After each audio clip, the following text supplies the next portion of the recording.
네, 오늘도 유한타증권의 홍성진 주인 만나보겠습니다. 주인님 안녕하세요. 네, 안녕하세요. 네, 장중에 1시까지는 하락권에 있다가 좀 오후에 빠르게 좀 반등으로 좀 돌리는 모습이 나왔는데 그래도 어제 오늘 계속해서 좀 4천선을 장중에 내주는 움직임이어서 여전히 좀 심리는 불안하구나라는 좀 느낌을 받았거든요. 오늘장 마감 좀 정리해볼까요? 네, 금일 중국 증시는 강한 반등이 나오면서 상승 마감하였습니다. 홍콩 종합은 26,320.57포인트로 전일 대비 1.35% 상승 마감하고 있고, 홍콩 H는 13,022포인트로 전일 대비 2.58% 상승 마감하고 있습니다. 상해 종합은 4,277.22포인트로 전일 대비 5.53% 상승 마감하였고, 상해 A는 4,479.90포인트로 전일 대비 5.52% 상승 마감하였습니다. 상해 180A는 9,723.85포인트로 전일 대비 6.74% 상승 마감하였고, 상해 380은 7,971.07포인트로 전일 대비 5.32% 상승 마감하였습니다.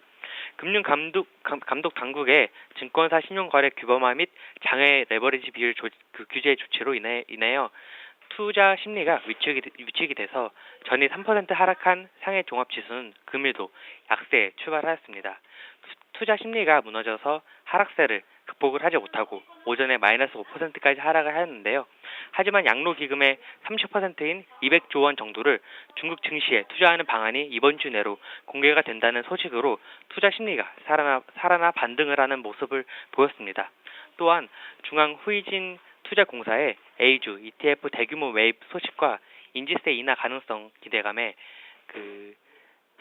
반발 매수세가 집중 유입이 되면서 반등에 성공하여 5%대로 급등 마감하였습니다. 네, 거의 고점을 만들면서 오늘 종가 나왔습니다. 종목들도 그동안에 하한가를 굉장히 많이 나와서 거의 반등 시세 나와주는 흐름이거든요. 최근에 주임님께서는 금융주 좀 잘 보자라고 짚어주셨는데 오늘 많이 올랐네요. 네, 맞습니다. 제가 금융주를 계속 주목을 하자고 말씀을 드렸는데요. 금일도 이제 특징주로 금융주를 뽑았습니다.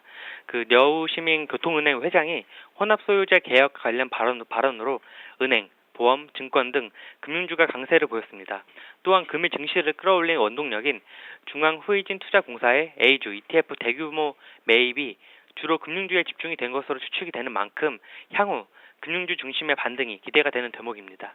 금융주가 주목을 받는 이유는 다른 업종 대비 상대적으로 금융주는 영업이익이 상승폭이 주가 상승폭과 비슷하기 때문입니다. 즉, 다른 업종의 경우 기대감 때문에 주가가 끌어올려진 것이라면 금융주는 증시 화랑 및 중국인들의 금융 활성화로 인하여 영업이익이 그만큼 올라왔다는 점이 차이점입니다. 그렇기 때문에 당분간 금융주가 시장을 이끌어갈 것으로 전망이 됩니다. 최근에 중국장에 이런 폭락을 두고 좀 조정이 과도했다라는 좀 시각도 많이 나오고 있는 것 같거든요. 주임님 좀 뷰도 좀 들어보고 싶고요. 포인트까지 함께 좀 짚어주실까요?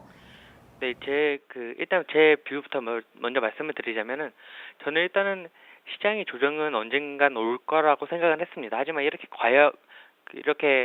가파른 속도로 올지는 사실 저도 생각은 못했는데요. 그렇기 때문에 저는 반등하는 속도 역시 가파른 속도로 좀 반등을 하지 않을까, 이렇게 기대가 되는 대목입니다. 그래서 그 관련해서 또 말씀을 드릴 게, 전일 장샤오진 증감이 대변인이 기자 브리핑을 했는데요. 그 관련된 내용에서 좀 짚고 넘어가야 되는 내용이 몇 가지가 있어가지고 말씀을 드리고자 가지고 왔는데요. 일단 전일 기자 브리핑 내용에서 나온 이야기 중 4가지 부분에서 간단하게 말씀을 드리겠습니다. 먼저 유동성 부분입니다. 6월 26일 기준으로 상해, 심천, 예탁금 잔액이 2.99조 위안으로 연초 대비 크게 상회를 하는 모습을 보이고 있습니다. 그리고 거래 대금, 신규 계좌 개설수 모두 상회를 하는 만큼 유동성 측면에서는 문제가 없다는 그런 결론이 나오고 있고요. 신용거래 측면에서는 6월 26일 기준으로 전체적인 담보 유지 비율이 247%로 연초의 240%보다 높기 때문에 신용거래 업무는 정상적으로 운행 중이고 리스크도 통제 가능한 수준이라고 지금 보여지고 있습니다. 또 장외 레버리지 부문에서는 6월 29일 현재 자계자 수가 19만 개로 감소하는 추세로 있고 장외의 레버리지 리스크는 상당 부분 해소가 되었다는 그런 판단이 쓰기 때문에 이런 리스크 관리 측면에서는 좀 안정적으로 지금 평가가 받고 있고요.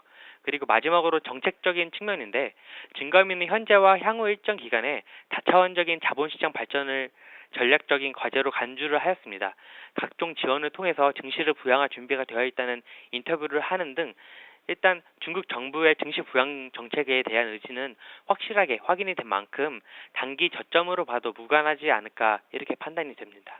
최근에 또 조정 장세가 좀 기회가 될 수도 있겠다라는 생각이 드는데요. 말씀하신 대로 좀 빠르게 좀 되돌리는 흐름 반등 이어질지 저희 같이 지켜보도록 하겠습니다. 주님 오늘 말씀 고맙습니다. 네, 감사합니다. 네, 중국 증시가 최근에 2008년 이래 가장 극심한 이 롤러코스터 장세를 보여주고 있습니다. 반등은 나오고 있습니다만은 잔중에 워낙에 좀 변동성이 크기 때문에 여기에 대한 좀 우려의 목소리는 여전히 나오고 있는데요. 정부의 이 경기 부양에 대한 효과를 좀 판단하려는 움직임이다라는 분석들도 함께 좀 나오고 있다는 점 참고하시면서 글쎄 내일은 좀 변동성이 잦아들 수 있을지 좀 포인트로 해서 중국장의 좀 반등 움직임 지켜봐야 될 것 같습니다. 오늘 저희 시간 없어서 빨리 종목 먼저 점검 도와드릴게요. 첫 종목 대한항공 한번 골라봤습니다.